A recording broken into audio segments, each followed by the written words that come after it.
Hello everybody and welcome back. This is Learn Hittite and today I have a slightly different style of video prepared for you because I'm going to give you a library tour of some of the more interesting books in my book collection. Now this idea isn't mine, I have to be honest with that. A few days ago in the comment section on one of my videos somebody suggested that this would be a good idea to make a video like this. And actually a few people over the past few months have suggested something similar. Today is a good day for me to make that video because I'm actually changing the location of my workspace. Previously I had a very minimalist gym and work area on the third floor of my house, and this weekend I'm moving everything to the ground floor. So all of my books are being carried up and downstairs and things like that. I'm sorting out which books I want in which room of the house and things like this. So it's a good opportunity to get my favourite ones on a table in front of you today and to talk to you about them. Now I'm not going to be able to show you all of my book collection today, primarily because it would take a little bit too long, and secondly a lot of my books are actually still in storage in the UK, so I can't get my hands on them right now. Maybe the next time when I go home to the UK we can do a UK version of a library tour. Some of my books are loaned out to people as we speak, friends, colleagues, things like that, so I don't physically have them in front of me. And finally, in today's world, a lot of my books and a lot of my resource papers, things like that, I simply access electronically. Now, if I'm really fond of a book or I'm really fond of an author, I usually try to pick up that book and have it in my collection, although it's not always possible, sometimes because simply the book is too expensive.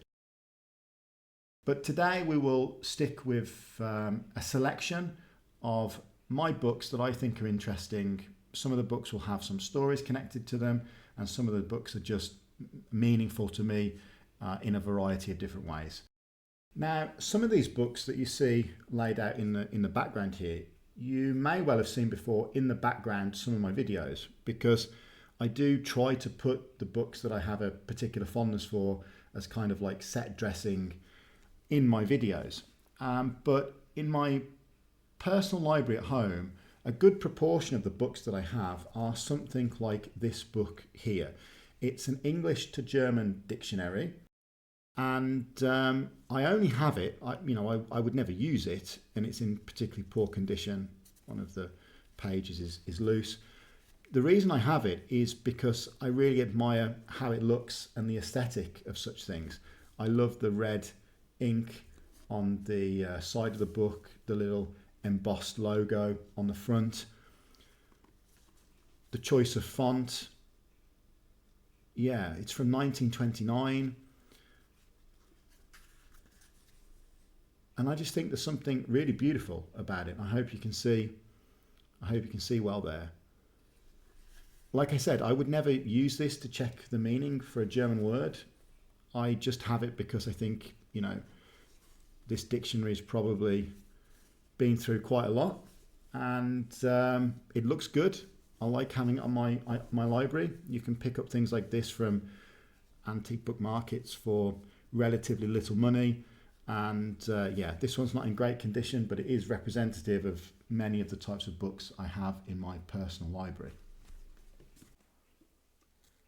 So I guess the books that we are most interested in are those concerning languages and linguistics.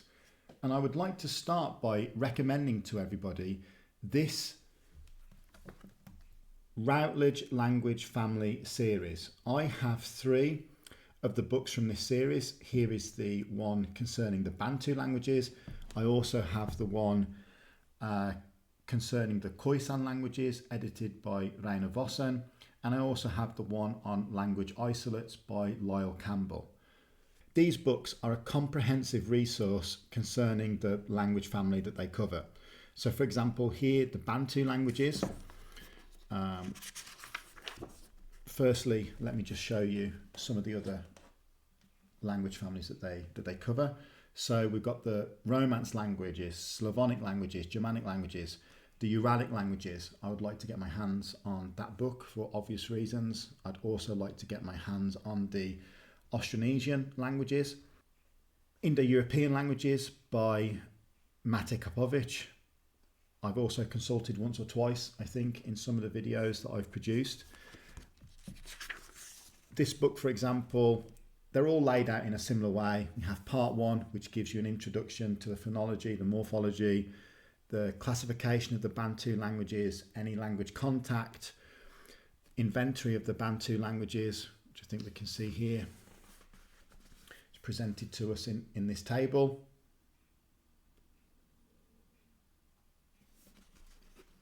Yeah, and it's extensive. Here we've got the recordings of different informants, analysing the sounds of the Bantu languages. Reconstructing Proto-Bantu is probably going to be interesting for many people who follow this channel. Great work here, as we can see. I can't speak highly enough of this series. I chose the Bantu languages just as the one to show you today, but they're all very similar and all produced to the same high standard using the leading names in the field. There is a similar series edited by Roger Woodard, and I don't have those books to show you today because I've lent them out. I have the one on the ancient languages of Asia Minor, which I've included not too long ago in a video, I think. I can't remember, maybe that was on the Anatolian languages.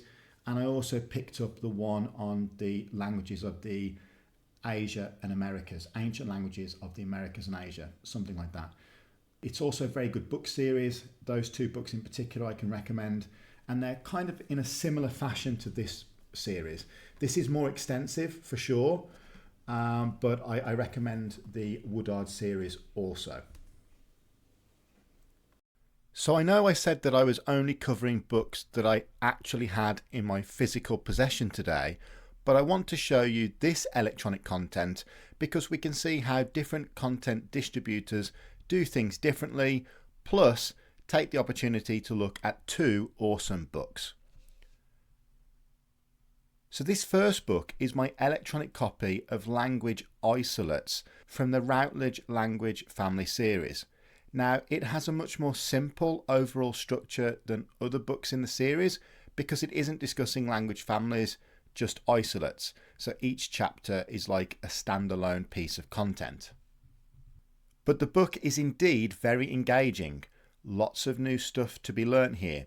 And as we can see, it has even given me inspiration for my next video.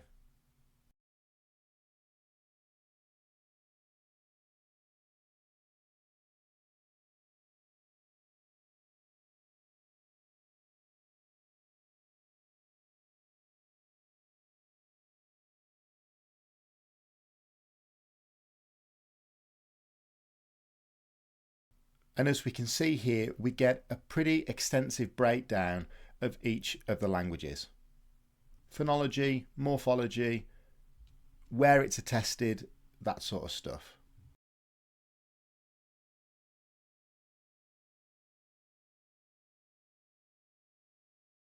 This chapter, chapter 7 on African language isolates, is looking at a number of isolate languages in one go, but it's the same sort of stuff.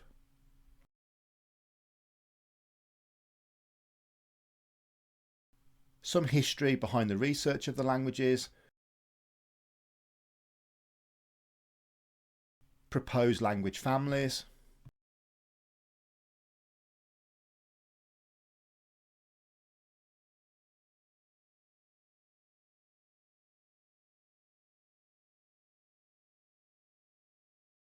and then we get into the languages themselves.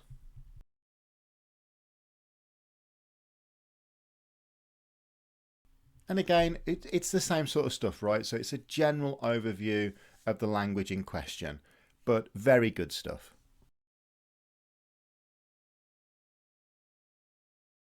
The main problem I have here is that this book via Routledge is accessible by this awful Vital Source service. I find it just difficult to navigate my way through the book. Sometimes the sidebars don't appear, so I have to use the keyboard. Sometimes there is a delay in loading the next page, which I don't get, for example, with a PDF reader.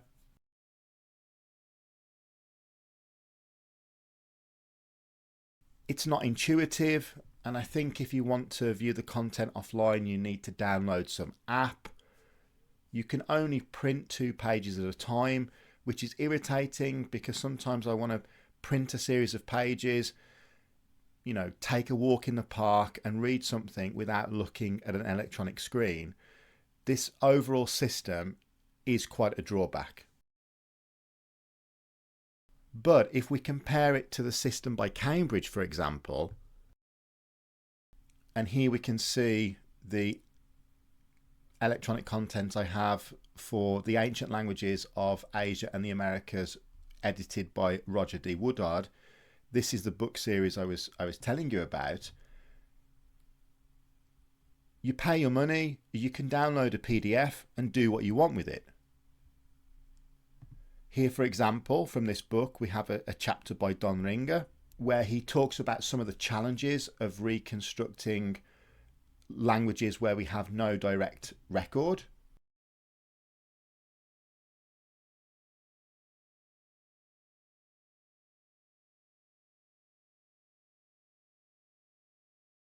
Nice article here. He brings up some, interesting, important conclusions, and basically states at the end that it's important that we continue to maintain close attention to the data, use the comparative method, things like this. Nice little article. But obviously the bulk of the book are lowdowns on the particular languages that the book covers. And again, it's stuff that we would expect. Historical and cultural contexts. We've got proposed language families, writing systems. Look at how cool that looks. The script. And then, of course, we go into phonology.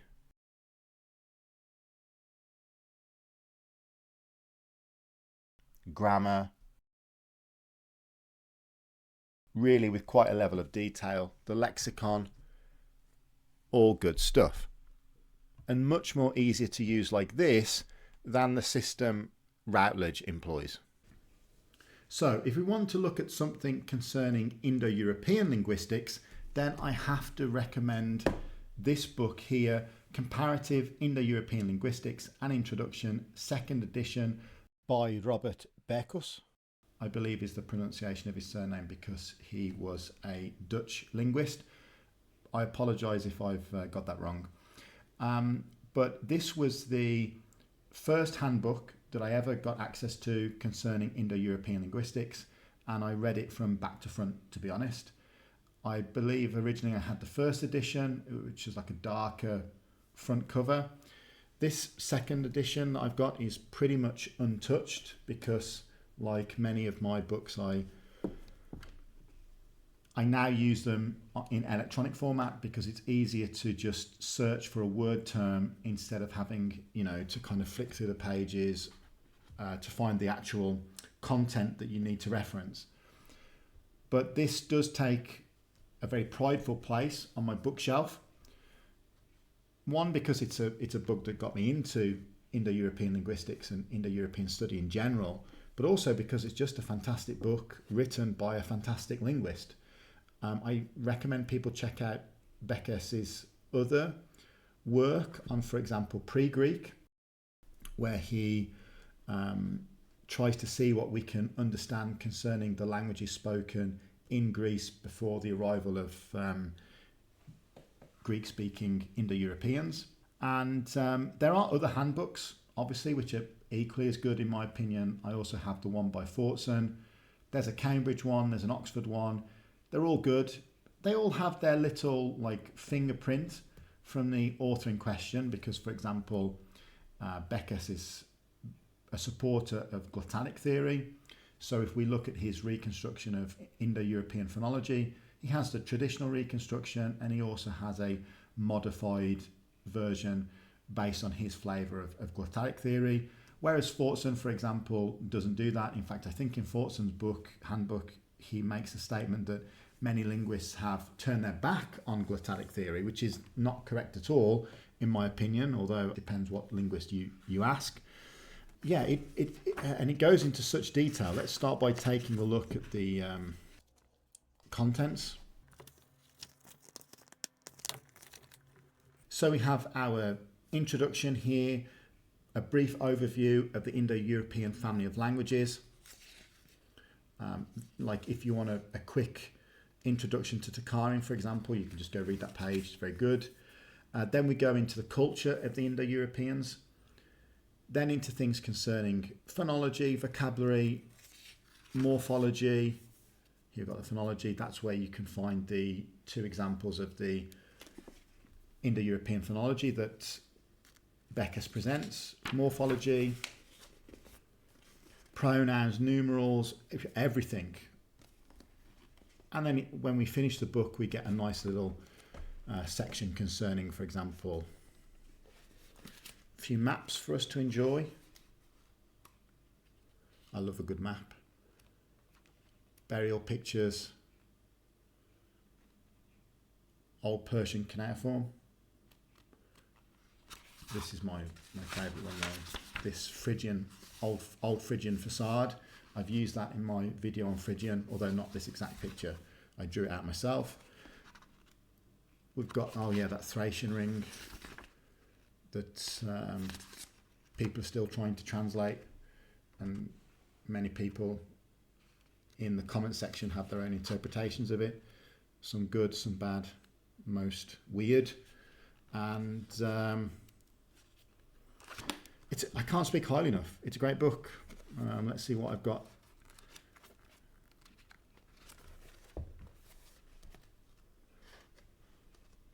Yeah, look at that. We've got the case system here laid out for us. Proto-Indo-European Sanskrit, Old Church Slavonic, Lithuanian, Hittite. Great reference material. Clear, easy to understand, easy to read. Loving it. Still got a great fondness for it to this day. And yeah, it's my go-to book. I recommend it. Like I said, all of the handbooks, the mainstream handbooks are good.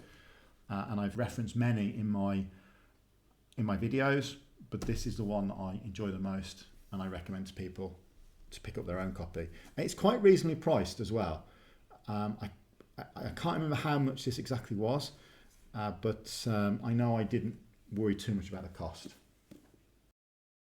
So here we've got 3 more books which I think are interesting for anybody who's curious about studying Indo-European or things connected to Indo-European. We're going to move that one to the side for a moment. We've got Mallory's In Search of the Indo-Europeans, Language, Archaeology and Myth.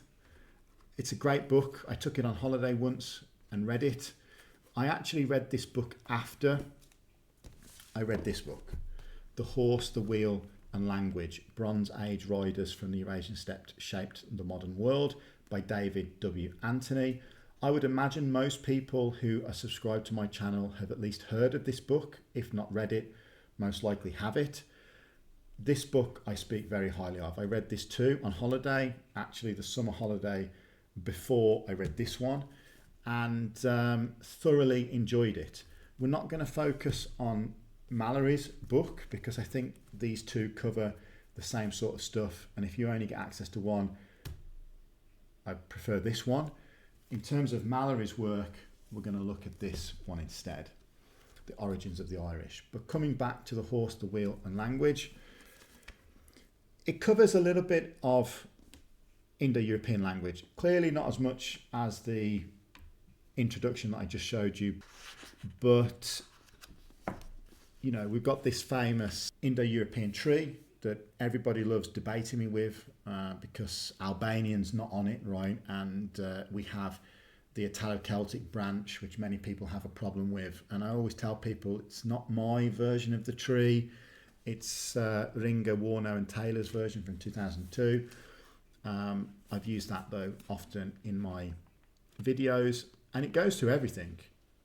It's a really thorough analysis of the state of the art of Indo-European studies in 2007, when this book was first published, I believe. It tries to tie together the threads of archaeology, genetics, language, and to come up with the best conclusions that we have concerning the Indo-Europeans. It's fabulous in every way. I don't have anything negative to say about it.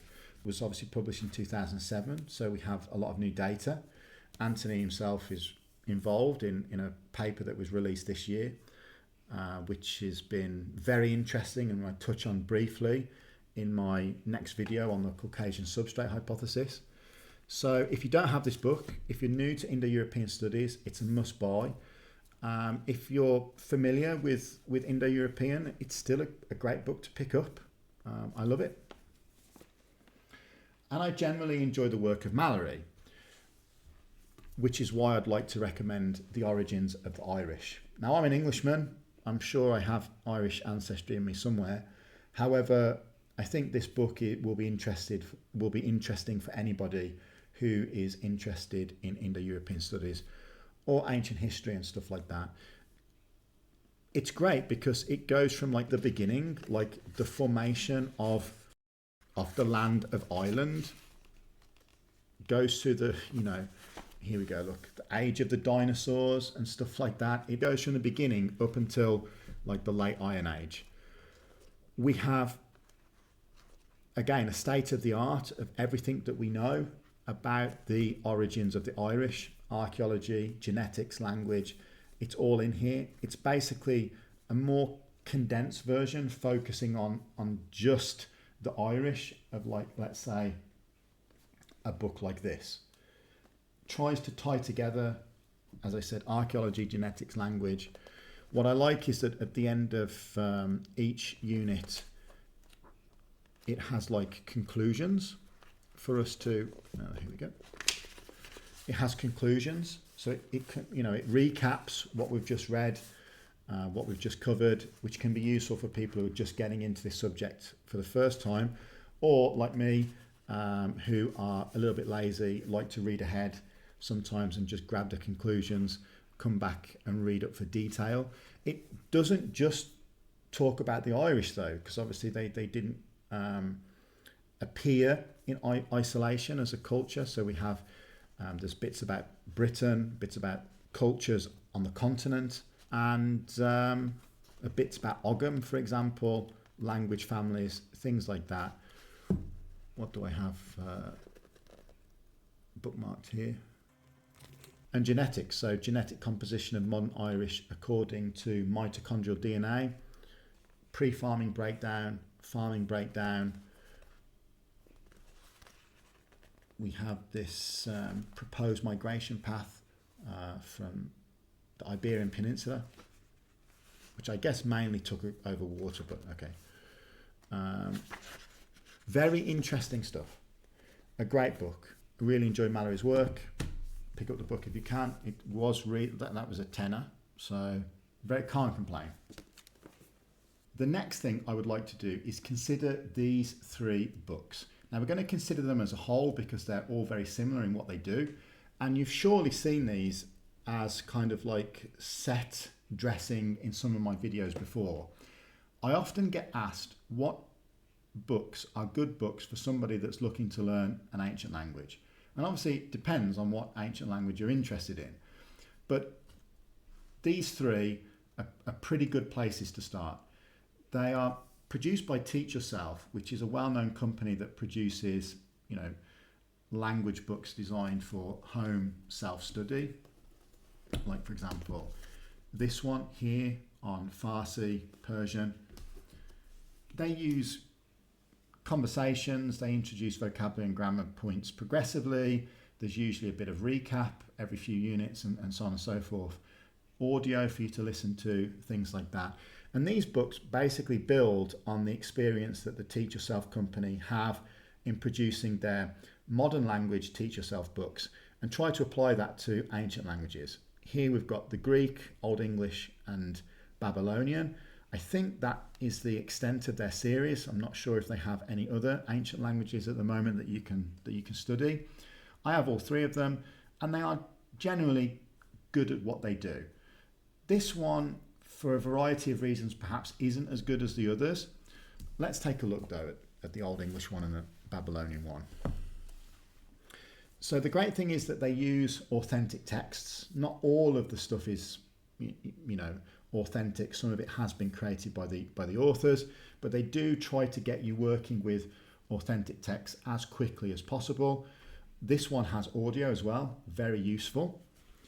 And let's take a look here. What do we have here? We have a little bit of authentic Old English here that we can listen to, alongside a bit of reading. This is from Beowulf. This is from what, like Unit 2, I believe? Yeah, this is from Unit 2.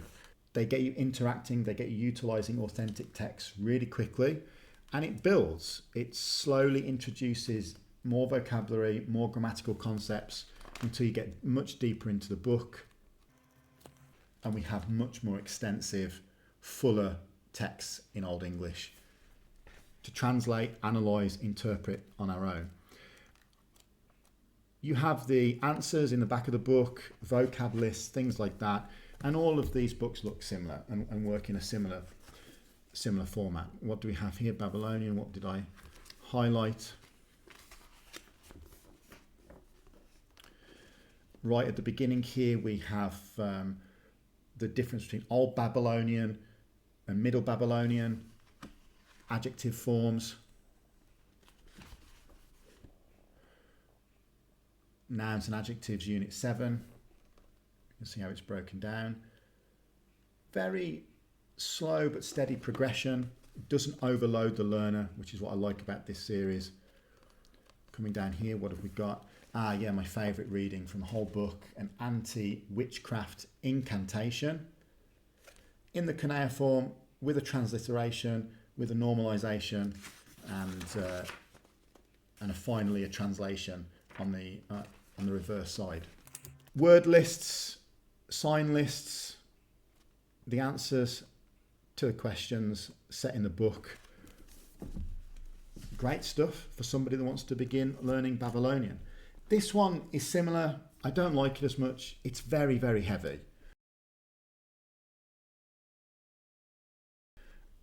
Maybe that's because of the nature of ancient Greek in and of itself, but I actually gave up with this book and went to study something else.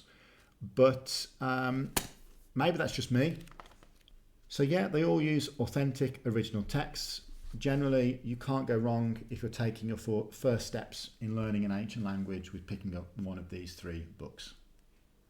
However, the best books that I have ever encountered for learning an ancient language, or actually a language in general, are these 2 books by Jesse Byock. Viking Language 1 and 2, and it covers Old Norse, runes, the Icelandic sagas, stuff like that. This is the 2nd edition. It comes with audio, which I think is fantastic. This second book is a reader. It covers longer texts for you to analyse. This, you need to have completed the first book or already have a good foundation in reading Old Norse. However, this one, the first book, is just an excellent book for self-study or for working with a teacher to learn Old Norse. It's much better than some of the older books, textbooks for learning the language that were really heavy and really dull. This book gives you the cultural background, the historical background. The flow is excellent, so it starts off nice and easy, yet quickly picks up pace. If you've never learnt a foreign language before, you could still get into this. Whereas if you're familiar with the process of learning a language, particularly an ancient one, you're still going to find this useful because you know what parts you can skip and you can get stuck into the more complicated stuff and always go back and mop bits up when you're ready to do that. Let's take a look at lesson 1. So lesson 1 starts with, again, a bit of cultural background, historical background. It includes diagrams, which I always think are invaluable in any book where you're presenting grammar and grammar activities and vocab, just to break up some of the text and some of the page, make it less daunting, make it less intimidating.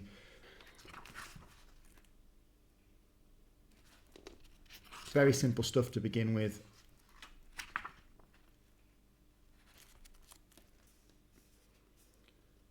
nouns with their different cases presented here. Very good stuff. I can't speak. Look at that. We've got there the Axed Man of Mossfell. Interesting stuff. Now, what I do like about it is I think somewhere towards the back we have obviously a vocab list. And we also have these word lists, which I found very interesting. The 70 most frequent words in the sagas, the 246 most frequent words in the sagas. These are the ones, this is the vocab that you can just blitz to give yourself a kind of head start. I put all of this onto like little flashcards to learn. It's all broken down into prepositions, numerals, verbs, things like that. A very good idea that is often missing in other similar books. Like I said, the pacing's really good. It's challenging. It's got activities to help you review everything, and it's really motivating to get you to work towards this book where you have more text and you can really dive deeper into Old Norse.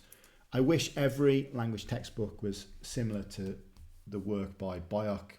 Check them out if you're interested in this sort of stuff. I think you're really going to enjoy learning from books like this. So this is just a very quick FYI. I found out about this myself for the first time. Jesse Byock actually has 4 additional books according to Amazon as part of this series, but they look like to be their own series actually. Old Norse, Old Icelandic, concise introduction to the language of the sagas. Great reviews, brilliant price. That's an excellent price, that is. Supplementary exercises for Old Norse. 2 additional books here. I don't know anything about them, but judging on the type of material that Byock has released before, it could be a good idea to check these out. Let me know if you want me to pick these up and review them. I'd be happy to do that. But of course, the title of this channel is Learn Hittite. So what about a book to learn Hittite? Well, I've spoken about the elements of Hittite by Theo van den Hout so many times on this channel that I feel that I don't need to talk about it again. I've also talked about this book many times, Hieroglyphic Luvian by Annick Payne. I just think this is a fantastic book. And in many ways, I think Hieroglyphic Luvian is a better starting point for people that are interested in Anatolian languages than Hittite. As much as I love cuneiform, it is difficult to get into. And even now when I work with Hittite, I need to have my sign list next to me and things like that. The pictorial nature of hieroglyphs, it just is easier for them, at least it was for me, to remember the signs and to get a head start that way. This is perhaps not suitable for the complete absolute beginner. You need to have some basic terminology connected to language study and linguistics in order to make the most of this book. The units kind of look very similar. We have part of the tablet or whatever the text was taken from illustrated for us, and then we have the illustration broke down into the individual symbols with the transliteration and the translation below.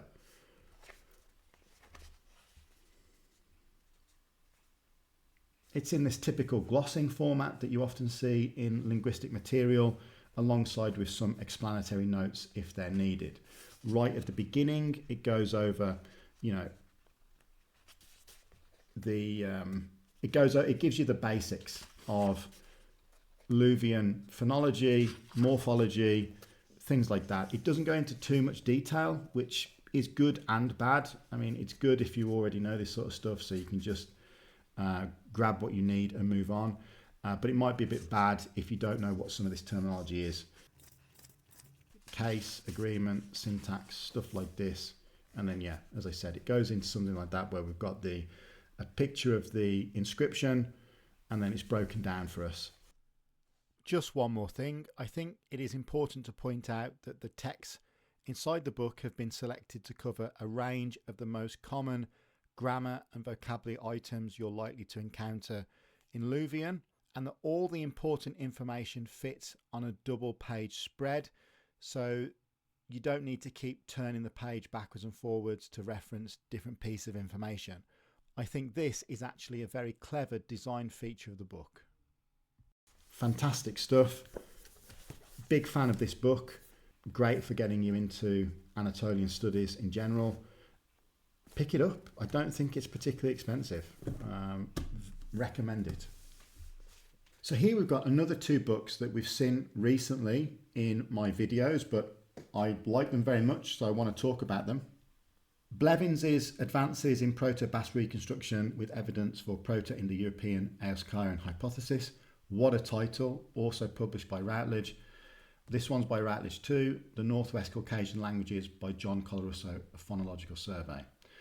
I love both of these books because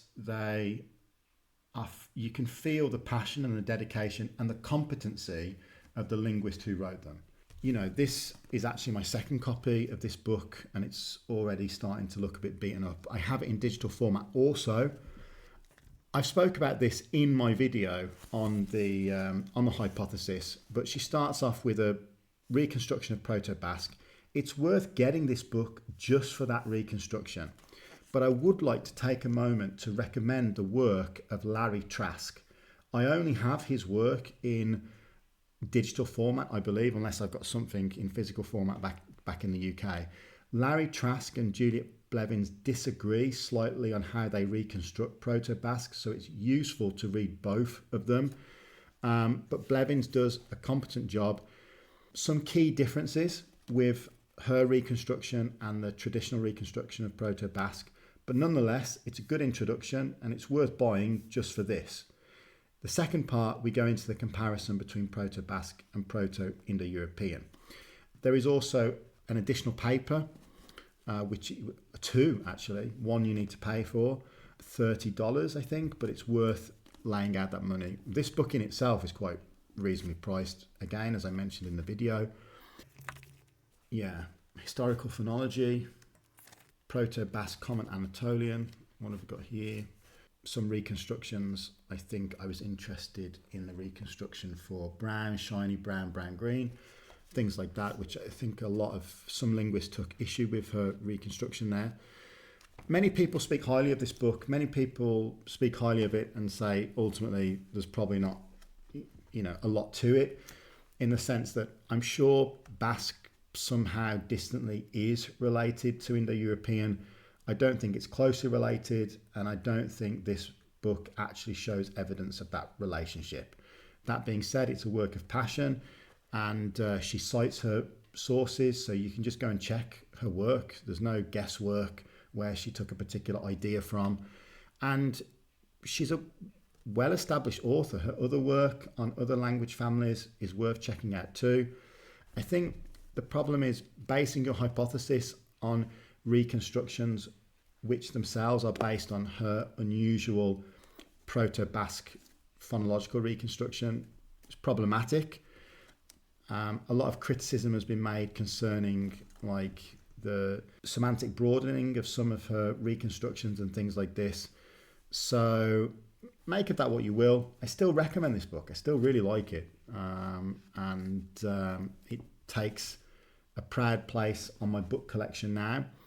And it's very similar to this book. And I bought this book not because I'm necessarily interested in the phonology of Northwest Caucasian languages, even though I have done a video on Proto-Pontic hypothesis.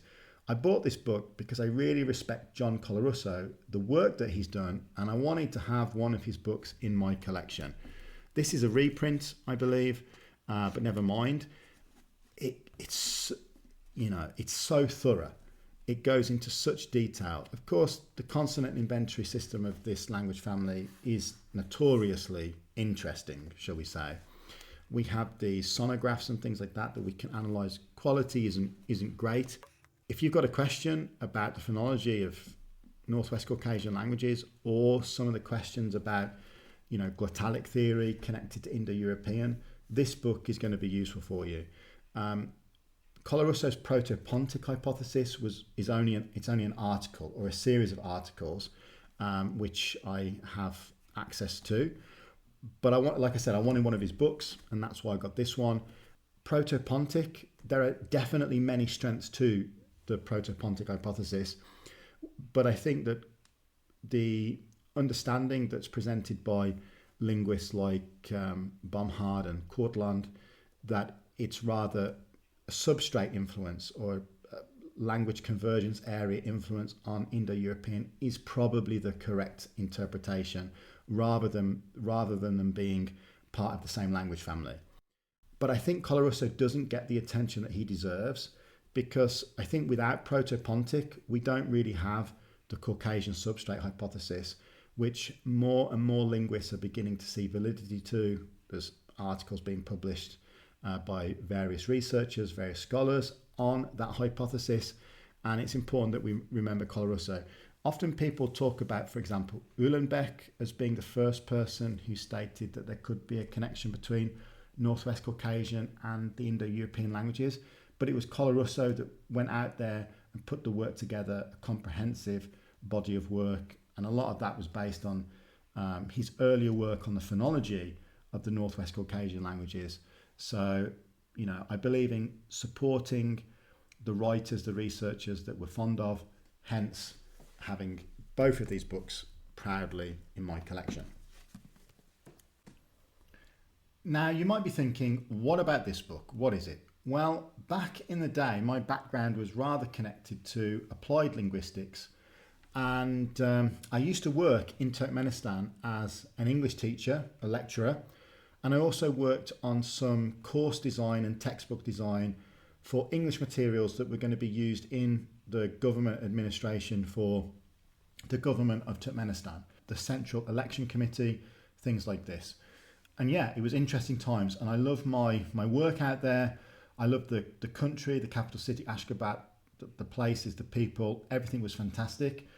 I know the country gets a little bit of a negative press in some YouTube videos that I've seen, commentary on in the news and stuff like that. Yeah, maybe, you know, certain aspects of the government are a bit odd, but generally the people were warm, friendly, welcoming, and people were happy. It's hard to describe if you've never been there. Ashgabat is a unique city with a specific aesthetic, but yeah, really enjoyed my time there. When I heard that there was another contract coming up in Iran, I set about starting to learn some Farsi. In Turkmenistan, I basically spoke pre-intermediate, intermediate level Russian with a few, you know, basic Turkmen phrases. Russian was generally enough to survive. And I felt that learning some Farsi would at least look good on my, you know, interview or whatever I needed to do to get accepted on the contract in Iran. So I was lucky as well when I lived in Ashgabat, because I lived more or less next door to the Iranian embassy. So I just walked in one day and said that I wanted to learn Farsi, and they gave me a telephone number of a teacher that I could use. They recommended that I buy this book. There were 3 books, I remember, a blue one, a green one, and a yellow one, and this is the beginner's, you know, handbook, textbook, basically. It looks a bit, you know, simplistic on the inside, but it does its job. I'm fond of this book, not only because of the time period, the place when I was studying Farsi, but because with this book, in combination with my Farsi teacher, Gulshat, I feel that I made the most progress in a 3-month period out of any language that I've ever attempted to learn. Now, I'm not a polyglot or anything like that. I speak a few languages badly, but this one, I really felt that I was making progress. And I always compare this experience with my experience at school. I learned at school, at secondary school in the UK, French for 6 years, German for 4 years, and I couldn't speak a word of French or German when I left school. And looking back on it, it was disappointing to have that experience. This, however, was completely different.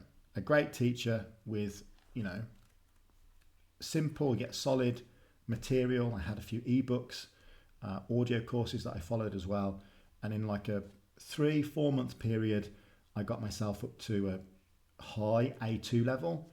Now, maybe that doesn't sound particularly good for, you know, other people who learn languages, but for me, in this situation, this language, it was a great achievement and a lot more than I learnt in 6 years of studying French at school. The book in and of itself, like I said, it's simple, it's basic, but it does its job. It starts slowly, it introduces vocab, grammar, builds upon itself. There were some tests that went along with this course as well. I did 2 of them, I believe, and even my teacher gave me a certificate, which I've unfortunately lost.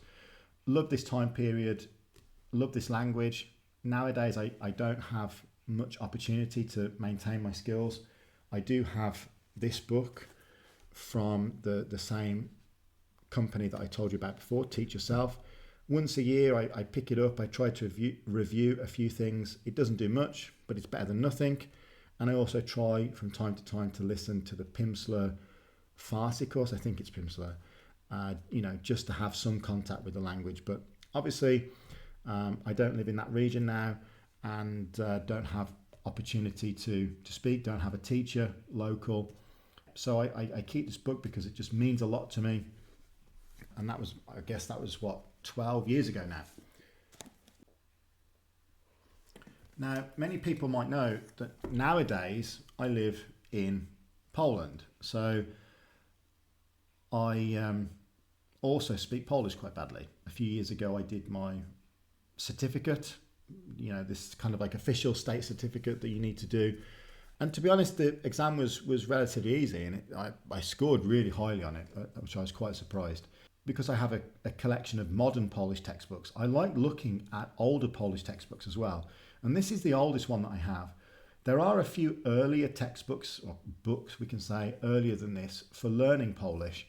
One of them, for example, is a French book from the 18th century, which is like one side of the page, it's got text in French, and on the other side of the page, it's got text in Polish, and that's it. Like, you're expected to learn a language by just reading, translating, and things like that.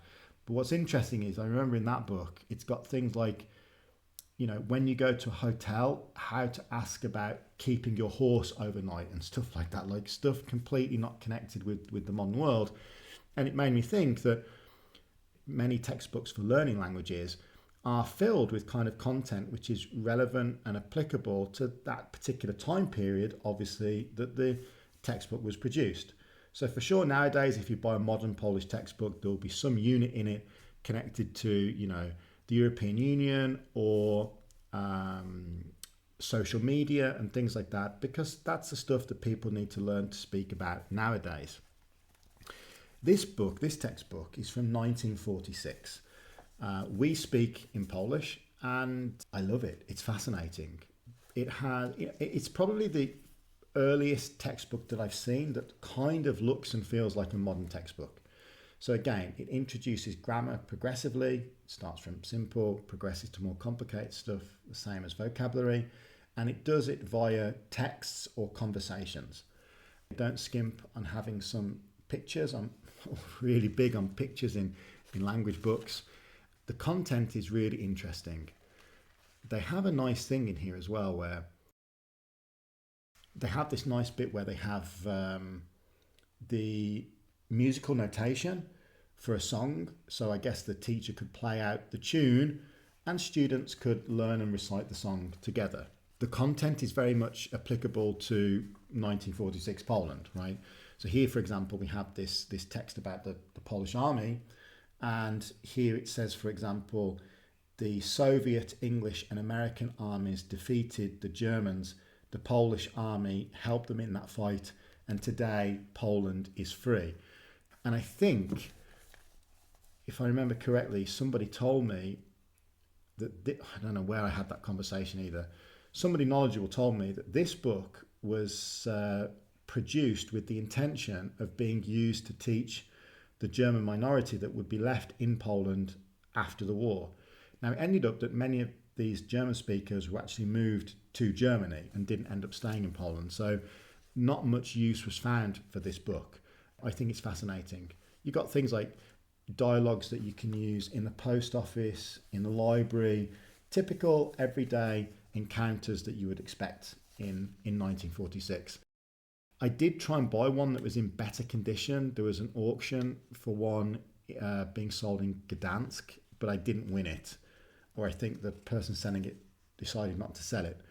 I think it's a fascinating piece of history. In poor condition, unfortunately, but it's nice to have anyway. This was a gift given to me, the Atlas of Unusual Languages. It's like for the casual reader. Yeah, this is the infamous tar language. I'm not going to try and pronounce this word authentically, but this here is a fricative, and I believe this is a dental click. And this is definitely an unusual language. If I remember correctly, there is the extraordinary number of 126 consonants in this language. There are 5 basic vowels, but if you add all of the different colorings to them, that number turns to 44, alongside a number of tones. Now, there is some debate inside the research community about exactly how many vowels, tones, consonants, things like that, but these are some of the numbers that I've seen. We're discussing in the videos I'm doing at the moment the Caucasian languages. They differ from the Caucasian languages in the sense that the Caucasian languages have high consonant, low vowel ratio, whereas this language has high everything. Yeah, interesting. Great book though. It's a great Christmas gift. I know it's got Kashubian language here, spoken in northern Poland, and yeah, it's a really great read. It also covers Basque, Ainu, Hawaiian. Pretty much every unusual language you can think of is covered in this book. The book also brings up some of the more unusual Finnic and Turkic languages. All good stuff. So yeah, if people are interested in your hobby or languages in general, can recommend this to them. It's well researched, it's colourful, published by Collins. Nice little book for people interested in languages, people and geography, as it says. This is another recent addition to my book collection. I've not read it and I don't really have an intention to read it. It says it's from the British Museum. I guess that they're just the publisher, because I actually bought it in Germany for €18. Whenever I visit a museum, I try to support the museum by buying some of their merch. This was the only thing that they had which would be even remotely interesting for me. The vast majority of stuff was connected to like East Germany, the DDR and things like that. I'm interested in it, but I wouldn't buy a book on it. So I got this one, How to Read Egyptian Hieroglyphs. It looks fine, It looks similar to the Luvian book that I showed you, in the sense that it has the inscriptions, everything is broken down, sign list towards the end, similar format that we expect. I imagine if I did want to study Egyptian hieroglyphs in greater detail, I'd probably get something a bit more fuller. It's a rather short book, a bit more comprehensive. That being said, I got it mainly to support the museum. So I thought we could round off by looking at some publications I am personally looking forward to reading over the next few months, and these are publications that haven't been released yet. Now, the first book that I'd like to talk about is due for release in June. The title is A Diachronic Interpretation of the Nostratic Macro Family. It will cost €45. And from what I can tell, it appears to be a book providing a new perspective and analysis on the Nostratic language family hypothesis. This is something that I'm going to be talking about a little bit in my next video, and I might even do a whole video just dedicated to the Nostratic macro family, so I'm really eager to be able to check out this text. Now, I have to be honest, I'm quite unfamiliar with these authors. They're all from Polish institutions, which is cool, but I'll be honest, I don't think I've encountered them before, particularly in terms of Nostratic studies. And for those that don't know, Nostratic is a proposed language macrofamily that includes a really large and diverse number of languages, such as Altaic. Well, actually, we have them here, right? Altaic, Afro-Asiatic, Dravidian, Indo-European, Uralic, Actually, depending on the specific author in question, their particular flavour of Nostratic can differ, and the languages which are included in the macro family can slightly alter.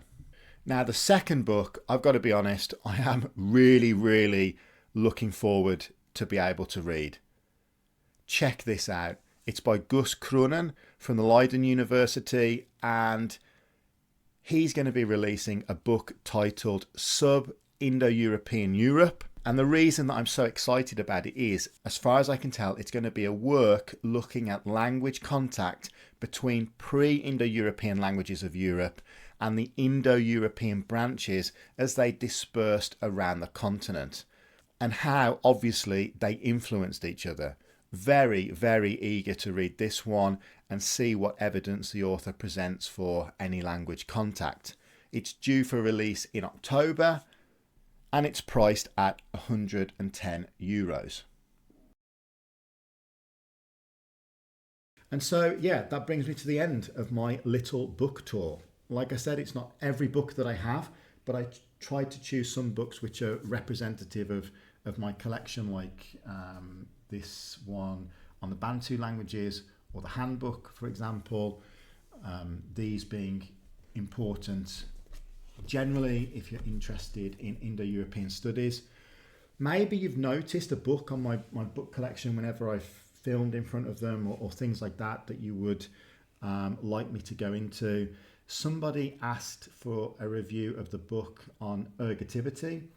I probably will do a video on ergativity at some time in the future. I can't say when. I've got 2 or 3 videos already pre-planned. So I hope you've enjoyed this little bit of a different video. Let me know in the comments whether this sort of more casual content is also a good idea.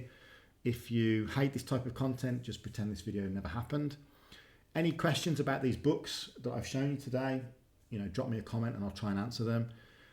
Any books that you recommend me to pick up? I love buying books, much to the misery of my wife. So let me know in the comment section as well, and I'll try and check them out. And as always, you've been fantastic. I've been Learn Hittite. I'll speak to you all very soon when I come back with the second part of this video on the Proto-Pontic and Caucasian substrate hypothesis. That's all from me. Goodbye for now.